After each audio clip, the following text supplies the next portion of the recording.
She said, "Why are you acting like a victim? You knew I was still figuring things out." When I asked why she was sleeping with her ex, I just said, "Thanks for the clarity." She thought I'd come crawling back until she returned to an empty apartment and an envelope full of her own photos. You ever have that exact second when you realize you're not your partner's priority anymore? You're just a convenient standby for when the fun options run dry? Mine came on a Wednesday night, 11:47 p.m., from a FaceTime call I didn't expect. The screen lit up with Megan's name, Alyssa's maid of honor.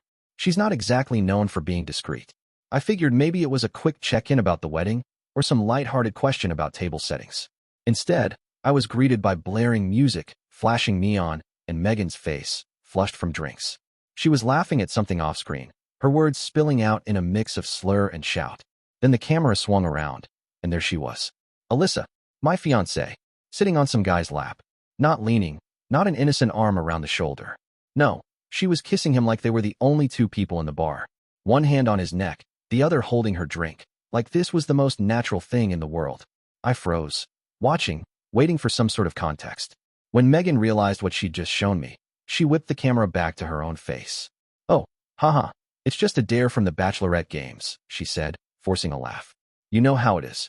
A dare, right? The kind where your lips stay locked long enough to make strangers uncomfortable." I didn't argue. I didn't say a word. I just ended the call. For 10 minutes, I sat on the couch staring at the dark TV screen, the sound of my own breathing the only thing in the room. My mind replayed the last few weeks, her late nights at the venue, last-minute bridal planning, and just drinks with the girls. The wedding was set, venue booked, caterer paid, dress fittings done. The only thing she seemed to still be working on was her extracurriculars. I didn't feel rage right away, more a clarity, a quiet understanding that the relationship I thought I was in didn't exist anymore. She'd already stepped out of it. I just hadn't caught up yet. When I replayed that scene from the bar in my head, it wasn't even the kiss that stayed with me. It was how comfortable she looked doing it. Like it wasn't her first time with him. Like she'd already decided in her head that whatever this was, it didn't need to be hidden from me anymore. That's when the pieces started clicking into place. The sudden secrecy around her phone. The way she'd get defensive over harmless questions. The "don't act like you own me" comments that came out of nowhere. It was all building to this. Still, I didn't pick up the phone. I didn't text her, didn't call Megan back, didn't demand answers right then. I sat in the silence, letting the new reality settle in. This wasn't going to be a screaming match. This wasn't going to be a drawn-out negotiation over who was right or wrong. I already knew what I'd seen, and deep down, I knew it wasn't the first time. I decided then, if she wanted her freedom, she could have it, completely, and without warning.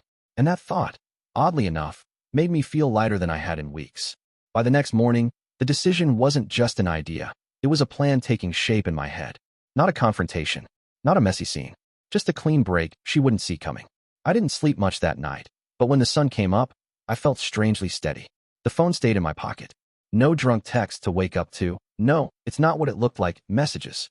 She was probably sleeping off her hangover in some hotel room, and honestly, that made my job easier. I started with the basics. What was mine, what I needed, and what I could leave behind. I wasn't going to argue over throw pillows and candles. This was about disappearing from her life in one clean move.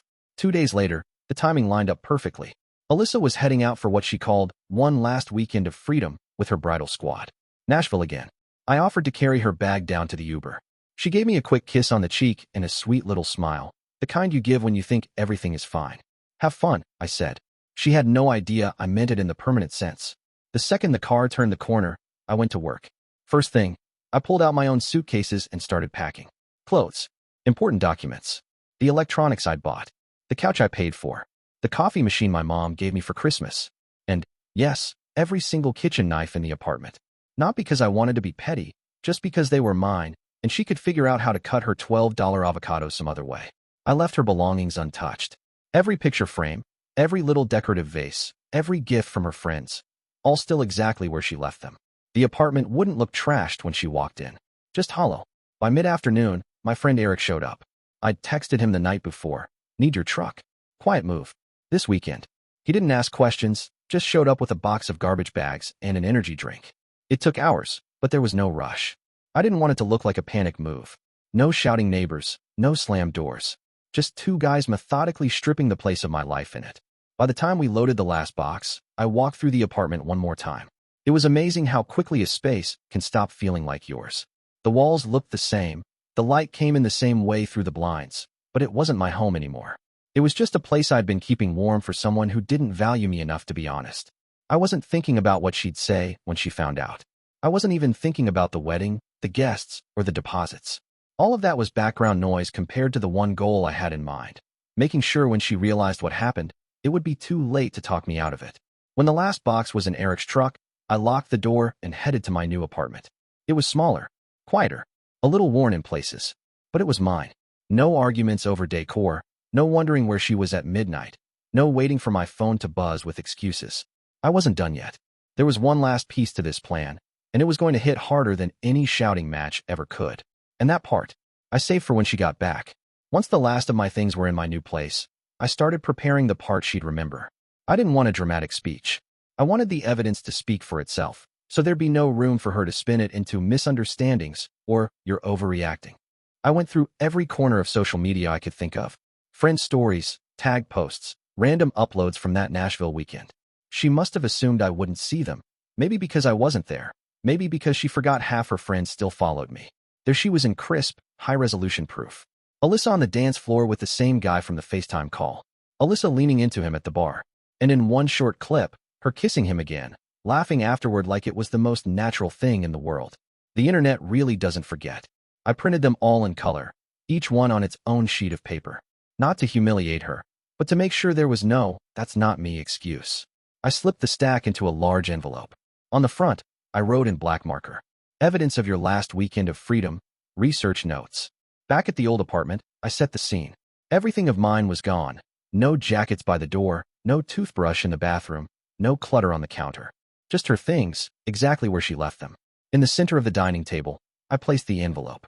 Beside it, I set the velvet box with the engagement ring inside, lid open. The small lamp in the corner was the only light in the room, casting both items in a soft spotlight.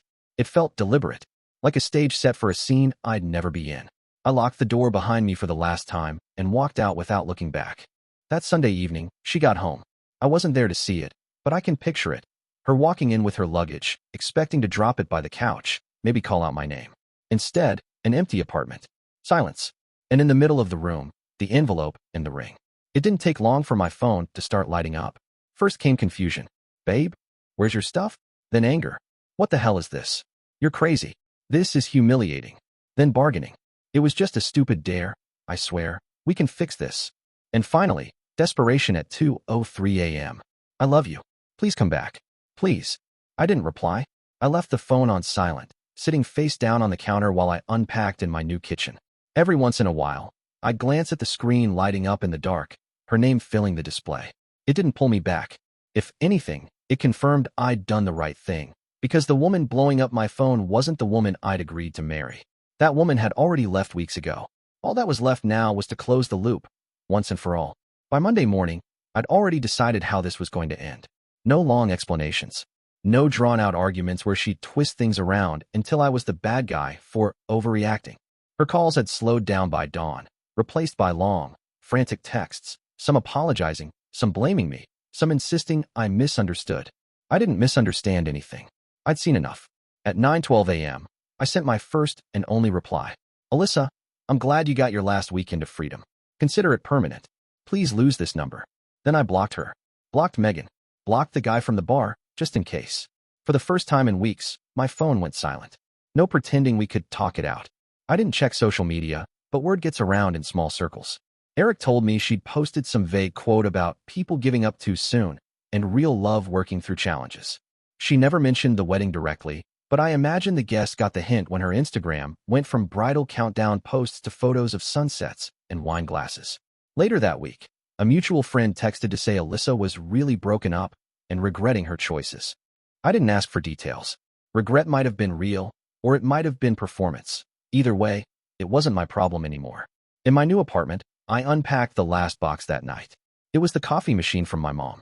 I made a fresh cup, leaned against the counter, and just listened to the quiet. No drama. No mental math about whether she was where she said she'd be. No wondering if I'd wake up to another story I didn't want to believe. That peace was worth more than every deposit I'd lost. Some people think closure comes from getting answers. I don't. I think closure comes from realizing you don't need them. I didn't need her to admit it wasn't just a dare. I didn't need her to apologize for disrespecting our relationship in front of half her friends.